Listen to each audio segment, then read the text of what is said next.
kaya Teo Moreno. Game. Hello, friend. Kamusta ka, friend? Nako. No? Risa Tanas ka.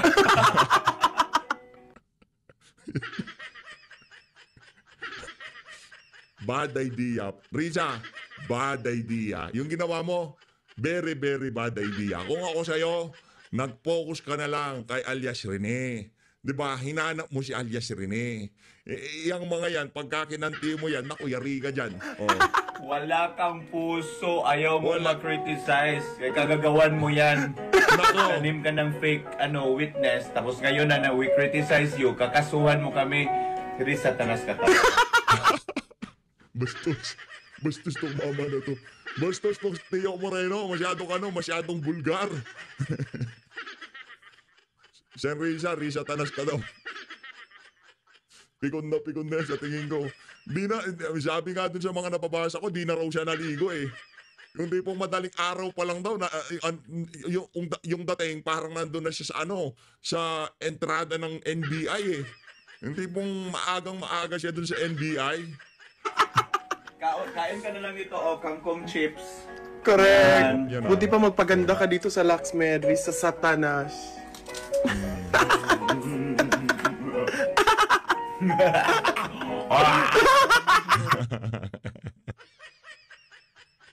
Risa, wrong move sabihin ko sa'yo. Ganito kasi yan, Risa, dapat talaga, ang kalaban mo lang dito, si alias Rene. Imbis na hindi ka na nagdagdag ng kalaban mo, dinagdagan mo pa. Nasa defensive mode ka na nga. Eh, di ba siya nasa defensive mode dito sa issue na to? Wala ho siya kumbaga siya ang binibira dito. Imbis na, piliin natin yung mga laban natin. Kasi pagka kinasuhan natin yung mga vlogger na yan, sigurado mayain tayo ng mga yan. Hindi mo ba kinonsidera yon ng inyong legal team? Yung yung taga-abot mo ng index card? Hindi ba nila kinonsidera yon? Na, sige focus muna tayo kay alias Rene. Hayaan nyo muna yung mga vlogger na yan. Pagpipiestahan ako niyan kung sakaling isinama ko. At yun na nga nangyayari dito. Ngayon, biglang ilinabas yung issue ng mga sabungero. Yung antag dito, missing sabungero, yung whistleblower, lumantad na. Para tabunan tong issue ni Risa. Naku, malabo yan. Pero kung hindi mo sinama yung mga vlogger, malamang sa malamang. Ito kasi medyo natin yan, gabay natin ng konti yung social media eh. Diyan sa pag-angat yung pag-init ng issue ng mga nawawalang sabungero, merong tsansa na kahit papaano matabunan itong issue nitong si alias Rene. Kaso patola ka. Anak ng tokwa, tinanong ka lang ng mga vlogger, pinagkakasuhan mo. Punta na ho tayo dito kay Ma'am Shas Roganto Sasot. Alamin ho natin kung ano sagot niya dito kay Risa Hontiveros. Ito mga kababayan Kinuha na ng comment reaction itong si Ma'am Shas Roganto Sasot ng GMA. Napakalupit ho ng sagot niya dito kasi nga naman ang tanong dito kung kakasuhan mo yung mga malalaking vlogger, yung mga kilalang personalidad sa social media dahil diyan sa pagsishare ng video na yan, itong si Ma'am Crisette, di nga niya sinare, di ba? Dapat pala, ikasuhan mo rin na GMA News kasi sinare din naman nila yan Di ba? Bakit mga vlogger lang? Karamihan ng mga ng mga social, ng mga mainstream media, pinalabas din naman yan. Kumuha sila ng clip dyan sa video na yan, itong si alias Rene, may inano pa nga siya, mula sa YouTube channel ni Pagtanggol Valiente, Di ba? Linagay pa nga dyan kung saan nanggaling yung video. Bakit mga vlogger lang? Yun ang tanong doon. Ito ang sagot nitong si Ma'am Shas Roganto Sasot, dyan sa email na yan ng GMA News. Dear GMA News, thanks for asking for my comment. Here it is. I only learned about the video from GMA News 7. It is libelous to share it. Then what's good for the gander must Good for GMA. Ibang klase yung talagang bumana tong si Ma'am Sasa Orlando Sasot. Tama nga naman ho mga kababayan. Kung kinasuhan yung mga nag-share o nagkomento o tinag itong si Senator Risa Hontiveros para tanungin siya doon sa particular na issue na yon, dapat pag-aralan din ng kampo nitong si Senator Risa kung sasampahan nila ng kanso ang GMA at lahat ng network na nagpalabas ng video na yan, nitong si alias Rene. Kasi ganito ho yan mga kababayan. Wala ho, hindi ho natin pinag-uusapan dito. Nagsalita ang video, hindi lumabas yung video, kinote nila itong si alias Rene base doon sa sinabi niya doon sa video. Pare-parehas lang ho yung mga kababayan. 'Di ba? Kasi alam ko hindi nila pinagsalita diyan si alias Rene. Pero sinasabi nung reporter yung sinabi ni alias Rene doon sa kanyang video. Yun ho yun. So wala ho yung kaibahan doon sa ginawa ng mga vlogger. Ang tanong ho ng ating mga kababayan, Senator Risa, bakit mga vlogger lang ang ginasuhan mo? Bakit hindi nyo tinira yung mga mainstream media at yung abogado na nanghahamon sa inyo, nakasuhan nyo siya? Etong si Attorney Ferdy Topacio, ano ho bang nangyari, Senator Risa, di ba? Yun ang problema ho natin dito mga kababayan. Ito naman itong si Sir Banat Bay. Nako, ito matapang to eh. Ito, palakpakan muna natin itong si Sir Banat Bay. Ano ito eh? Ika nga, luto ang pusod nito eh. Ito. Hontiveros, if you think you can scare me, think again. You just fueled me. Yari kayo dyan. Mamaya, abangan natin yung video nitong si Sir Banat Bay. Tingnan natin kung ano yung mga birada niya dito kay Senator Risa. Chine-check ko kasi natin. Chine-check natin yung mga FB page ng mga iniidolo nating vlogger.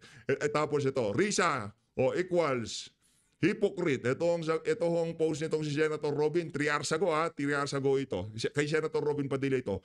Kapag kayo nagrereklamo, pinapakinggan namin kayo. Dahil sabi nyo, freedom of expression and at speech. Pero kapag kayo naman ang inireklamo, tatakutin nyo ng kaso. Yan, ganyan na ganyan ho.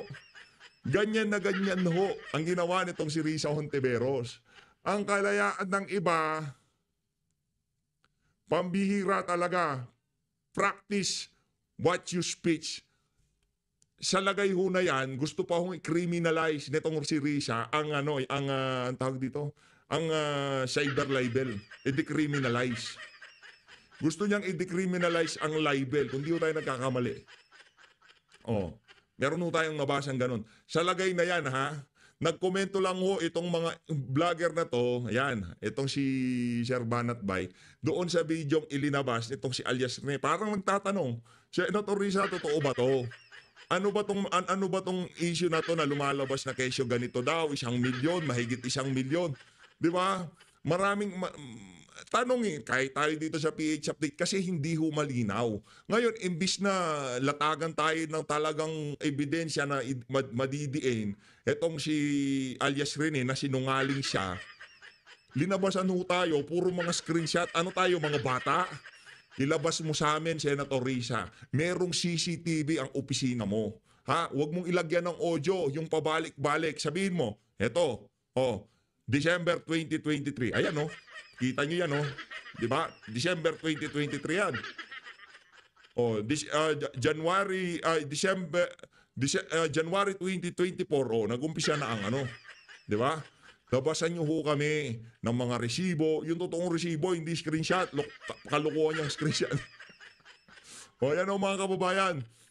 Isusunod doon natin dito yung kay Ma'am Joy. Tingnan natin kung ano yung mga birada niya dito kay Senator Risa. Kaugnay dito sa issue na to. Ngayon naman, siyempre, kailangan ho muna nating mag-update diyan sa Senado dahil marami na hong nagtatanong kung kumusta na ang impeachment. Siyempre, yung taga-House of Representatives, mga sintu-sintu yung mga tagapagsalita nila doon Dito ho tayo kay attorney. Ito tagapagsalita ho ito ng Korte Suprema, kaya mas ito, kumbaga, mas kapani-paniwala. Di ba, Senator Risa? Relax ka lang. Ano yun? Mali yung shot call na yun. Ako nagsasabi niya, mali yung shot call kasi hindi mo naman kalaban yung mga vlogger Nagtatanong lang yung mga vlogger. Pagka linabasan mo ng ebidensya yung mga vlogger, binara mo sila, o ayan ebidensya, manahimik kayo ngayon. Sigurado mananahimik sila kasi linabasan mo ng ebidensya. Ano linabas mo ebidensya? Ebidensya doon mga CCTV footage, yung email, na totoong email, yung gumagalaw, hindi screenshot, kalokohan yung screenshot na yon. Diba? CCTV footage na nagpabalik-balik, ha? Ilabas nyo ho yung mga yan. Kaso ang hirap nito, pagka linabasan tayo ng CCTV, baka pakita natin si Torre, makita natin ang US Embassy, makita natin yung mga tauhan nitong si Lagdameo, di ba? Baka hindi natin sinasabi na nandun sila sa CCTV. Kaya baka siguro hindi makapaglabas ng CCTV etong si Risa Hontiveros dahil base doon sa mga revelasyon etong si alias Rene, yung mga individual daw na nabanggit natin na yon, di umano, yun ang mga kamiting niya nung kasagsagan nung KOJCC. Di ba? Yun yung mga kababayan. Baka hanggang screenshot lang talaga si Risa dahil kung sakaling maglabas siya ng CCTV footage, mabibisto siya lalo. O kaya naman, hamunin natin tong si Senator Risa. Labasan nyo ho, pahiyaan nyo ho yung mga vlogger. Pahiyaan nyo ho yung mga nagsasabi na binayaran mo itong si may ibang vlogger dyan. O ganito yan si Atty. Ferdito Pasio nga. Di ba? Ipahiyaan nyo ho kami lahat. Isama na ako. Labas ho kayo ng totoong ebidensya. Labas ho kayo ng, ang tawag dito, yung email, hindi yung screenshot. Labasan nyo kami ng CCTV footage. Yung mga naging pagpupulong nyo, yung mga naging picture taking, alam naman nag-picture taking kayo. Di ba? Yung sigurado may picture taking yan. Oh, labasan nyo kami ng picture taking. Huwag yung puro laway yan lalatag nyo sa amin. Wala akong maniniwala dyan. Dito na ho tayo sa tagapagsalita ng impeachment court. Impeachment case of Vice President Sara Duterte. The specific certifications being required from the House are all part of the effort to guarantee procedural legitimacy and to uphold constitutional standards. These certification procedures should not be seen as traps or measures to impede, but these certification processes help prevent any legal impediment or challenges or technicalities that could undermine the impeachment process once it starts rolling and to uphold the proceedings' integrity. So, the disrespect... Itong si Attorney Reggie Tonggol, ha? Palakpakan natin itong si Attorney Reggie Tonggol. Oh. Siya ang ating papakinggan dito. Feeling ko medyo na tong si Attorney, di na lahat sasagutin niya kasi naranasan niya na yung kakups ng mga mga reporter, di ba? Tanong sila ng tanong, Attorney, ganito, ganyan, ganito, ganyan. Maya-maya pag nag-report sila, baka, teka, ba't iba to? Ba't biglang tinutulungan ko na itong si Sara Duterte, di ba? Naaning tong si Attorney Reggie eh. Teka lang, tinanong niyo ako. Ngayon sumagot ako, bigla tinutulungan. mga din yan. Yung mga reporter dyan sa Senado, di ba? Kaya ayaw natin marinig yung mga tanong nila. Ang kukups nila sa totoo lang. For or attempts to undermine the impeachment court processes, threaten the independence and credibility of the court, and jeopardizes public trust on the process itself. We therefore encourage the public and all involved parties to participate constructively and respectfully in the legal discussions without insinuating any malice on the court. So we will be able to take questions po. Sir, actually, yun din yung tanong ko. Pero basically, yung sabi ni Attorney Congressman Jokno, no, if Congress will designate prosecutors to the panel, that is already a very clear indication that they want to proceed with the case. So parang wala nang need for another certification communicating that they want to pursue the impeachment trial.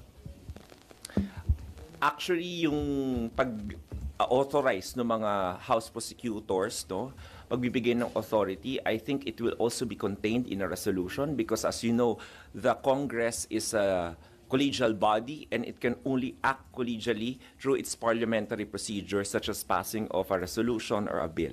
So I think since there's already going to be that process of of authorizing the prosecutors. So magandang isabay na lang rin po yung resolution na yon. At pwede naman nakalakip yun doon sa isang resolution lang. Pero ang sinasabi po ni Congressman Jokno, the fact na mag-e-elect sila ng prosecutors, hindi raw ba enough na yon na communication na gusto na lang ituloy yung impeachment trial po at hindi na kailangan ng hiwalay na certification? Well, if that is the position po of the House prosecutors, then we will just await whatever filing that they will make in due time once they convene the 20th Congress. But as far as you're concerned, attorney, hindi enough yung pag-elect po nila ng prosecutors. Kailangan maghiwalay na communication na nagsasabing gusto namin ituloy itong impeachment trial na to. Well, the question should be asked again, how will that election or authorization of the House prosecutors will happen? Paano sila ma-authorize? In what kind of action? Is it just a letter from the Speaker? Or is it a formal authorization coming from the plenary of Congress itself? So, wala naman tayong question na gagawin yon at naniniwala tayo sa kakayanan naman ng House of Representatives at sinabi na rin naman ng Speaker of the House na they will comply. So, I don't see any problem in na pagsabayin na yon, no? Hindi, mga ano kasi yan, attorney. Yung mga reporter dyan, maraming problema dyan. Wala nang problema, ginagawang pa nila ng problema para sa bagay, meron silang ika nga, for soundbite purpose, attorney. Ganun lang yan. Sir. Follow up lang po. Sorry. Sir, follow up lang doon sa yung sa prosecutors. Kailangan pa ba talaga ng plenary action? Kailangan pa aprobahan ng House plenary yung mga prosecutors na papalit? Well, because nga collegial body ang Congress, no? How do they actually authorize somebody? No, like for example, in a corporation, kapag corporation 'yan para yung isang tao ay ma-authorize to represent the corporation, then the board of directors has to come up with a board resolution and the corporate secretary will have to come up with a secretary certificate. So, in any collegial body, ganun po may memorialize yung authority to be given to any person. So, as a collegial body, Congress as a collegial body is expected to also do the same. So, ako po, basic lang naman po yun, no? Kung meron pong other way na gagawin po sila, then tingnan na lang po natin kung ano po yung ipapasa nila and then let the impeachment court decide on the sufficiency of their compliance or submissions. Sir, si Senator Risa Hontiveros po parang nananawagan na kailangan na pong manumpa na raw yung mga bagong senador sa 20th Congress. May we get your comment lang? Highlight lang po natin no, na as of today po, 6 out of the 11 major steps outlined in the procedural framework or that accounts for 55% of the entire process has already been accomplished by the impeachment court. Kung makikita nyo rin po doon, no, sa proseso na yon, nandoon yung pag-swear-in ng ating mga senator judges. So, yung call po for swearing in of the senator judges will need to depend on the existence of a presiding officer or a Senate President. Kasi po, ang senator judges will have to take their oath before the presiding officer. And as you know po, if one Congress adjourns and another begins, the Senate President is going to be elected or re-elected again. So, kailangan po natin hintayin kung kanino pong manunumpa. Ayaw po ng presiding officer na magkaroon ng question doon sa proseso or sa step na yon ng panunumpa na maaari pang ma-question at magkaroon ng legal impediments kapag nagpatuloy na po yung proseso. So, gusto ng presiding officer as a matter of prudence and diligence na gawin na lamang po yun kapag nag-elect na po ng Senate President na tumatayong presiding officer ng impeachment court ang 20th Congress. Sir, hindi ba considered continuing yung powers ni SPGs considering hindi naman po nag-expire yung term niya nito? And that's one school of thought, no? Tama yung school of thought na yan. And there is another school of thought na hindi rin continuing kasi nga may adjournment nga, no? And if you see the parliamentary processes doon sa rules ng Senate as legislative body, ganun ang nangyayari sa first day nag-e-elect sila ng Senate President or kino-confirm nila yung election nung nakaupong Senate President. So because of that procedure in the Senate rules, then there might also be another school of thought who would say otherwise, contrary to your school of thought. So yun yung ayaw na nating mapagdebatehan pa pagdating ng convening on July 29. Kasi gusto na nating kung ano na lang yung mga urgent matters na nakahain, katulad ng pag-join ng issues already na sinasabi ni Congresswoman De Lima, no, na-joined na yung issues. So, dahil joined na yung issues, then the impeachment court can already proceed and act accordingly based on the next steps in the process. Sir, so the earliest that the new senator judges can take oath ay July 29, sir, after maka-elect ng July 28, whether or not sa SP Cheese yun? Tama po, kasi alam na po naman natin na yung July 28 is just a ceremonial opening of Congress. Medyo busy yung mga senator judges doon at saka yung ating House din. So, only after that maaaring mangyari yon. Sir, Medyo clarify ko lang to. Ibig sabihin, sir, balik ako yung sa certification po to proceed, kailangan nilang isubmit plus yung authorization ng bagong mga prosecutors? Ano po? Yes. Because so correct. dalawang compliance po, sir? Yung sa House Prosecute, sabi ko nga, pwede na siguro nilang isabay yun dahil gagawin na rin naman nila isang proseso. So, as a matter of efficiency, then the House may elect whatever they want to do on how to comply with those two processes. Kasi nga yung authority rin ng House Prosecutors ng 19th Congress has already ended when the 19th Congress adjourned. So there needs to be another authorization from the 20th Congress of the new set of House Prosecutors. Attorney, how will you explain the impeachment court being a continuing body outside of legislative matters and processes when in fact it again requires plenary action para po doon sa pag-reconvene ng court and pag-oath po ng mga senators, senator judges? Because nakasalalay po yung presiding officer doon sa kung sino yung magiging Senate President. Yun lang yung sagot doon, no? Kung walang ganong proseso, then baka tama rin yung school of thought mo na dapat magpatuloy. Pero kung may mga magsasabi rin sa iyo na school of thought na baka hindi. So para hindi na lang ma-question yun, due diligence and prudence requires the presiding officer not to anymore overstep, no? So that his actions will not be questioned. Kaya kung makikita niyo po ang galaw ng Senate President o ng presiding officer mula Pebrero, napakaingat kasi nga lagi nga sinasabi dito since February, ayaw niya na ng legal hurdles na maiakyat pa sa Supreme Court, etc. Kasi para gusto nating tuloy-tuloy na lang. Pero Attorney, does that contradict yung perceived na concept that the impeachment court is independent from the legislative process?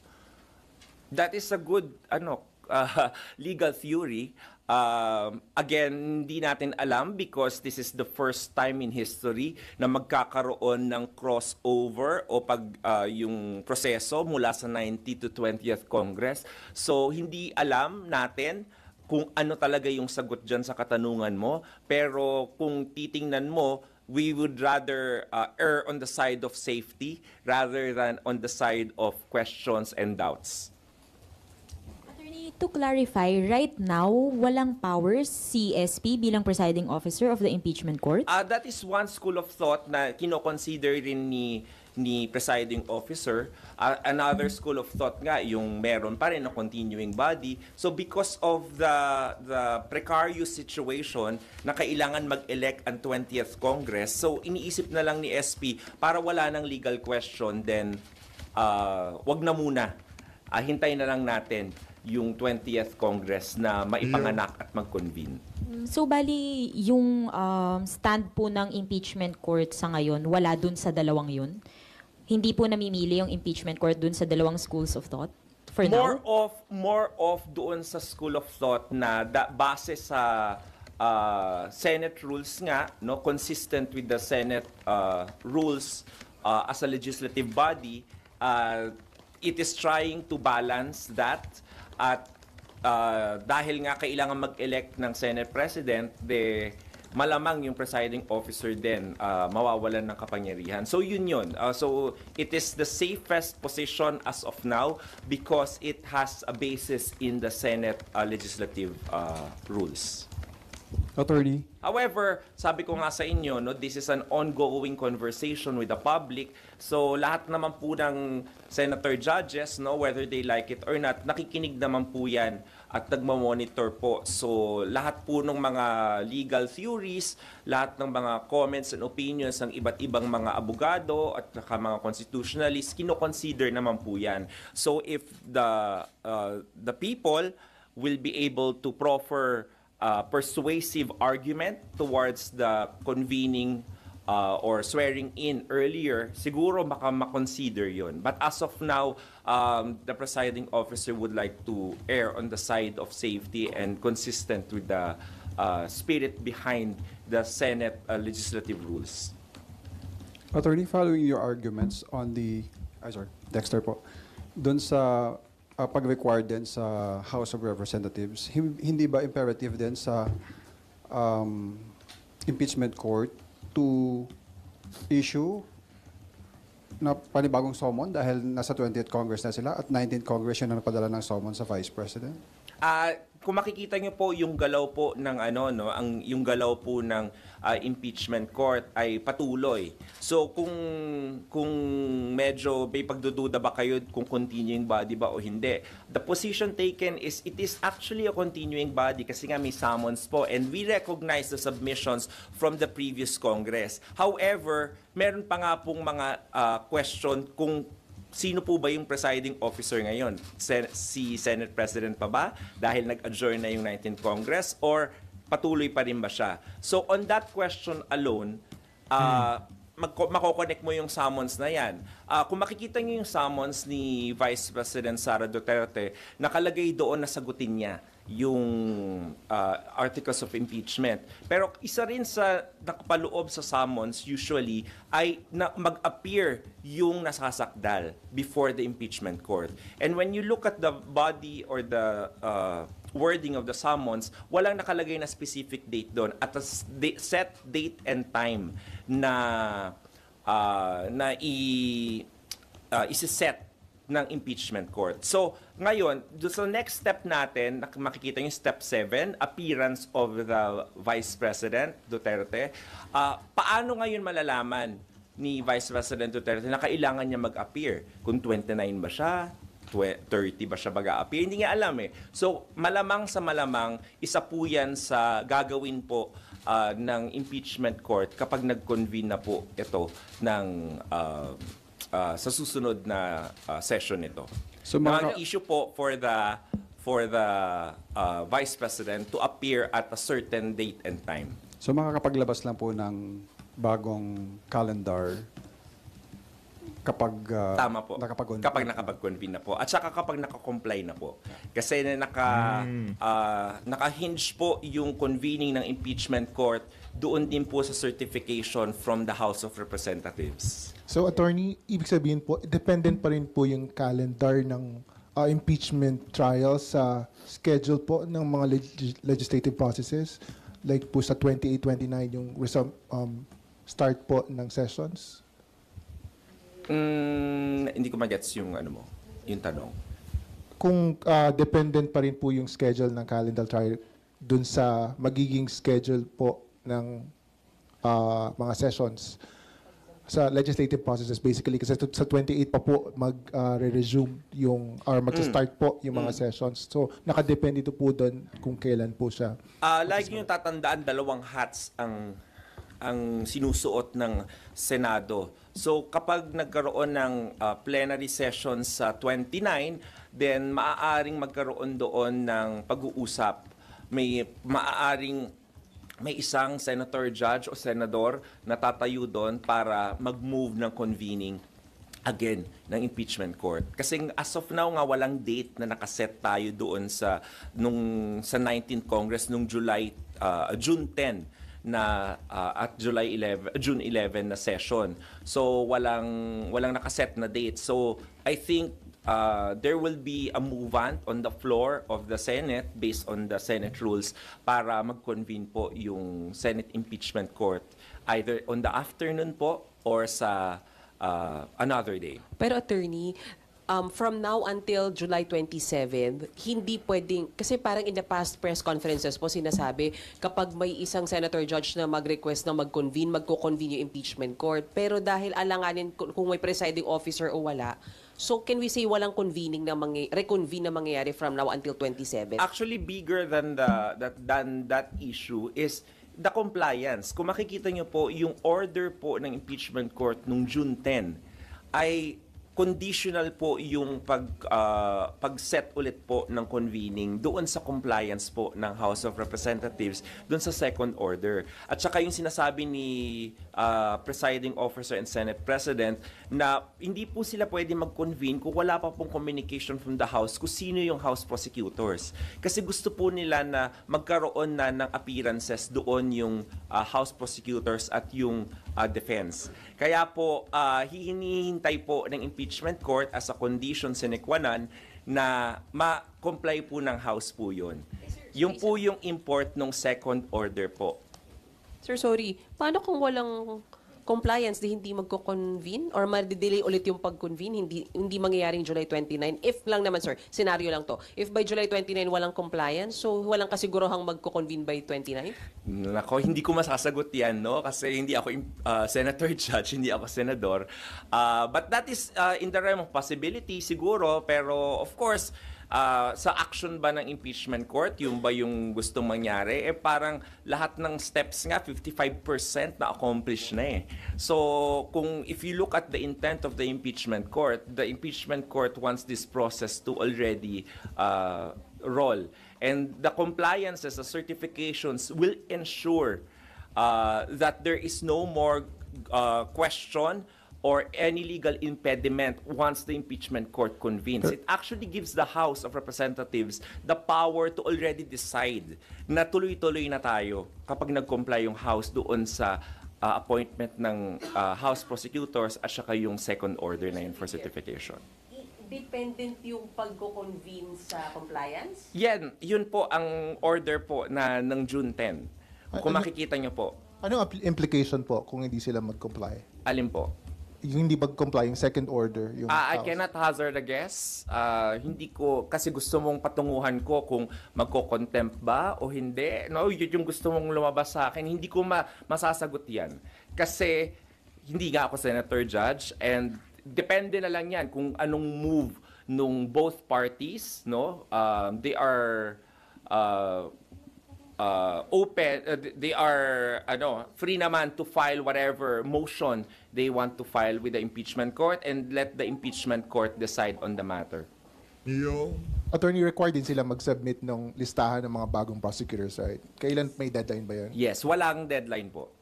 Because ayaw naman natin limitahan yung schedule at kapangyarihan ng House of Representatives. But the impeachment court is hopeful and is also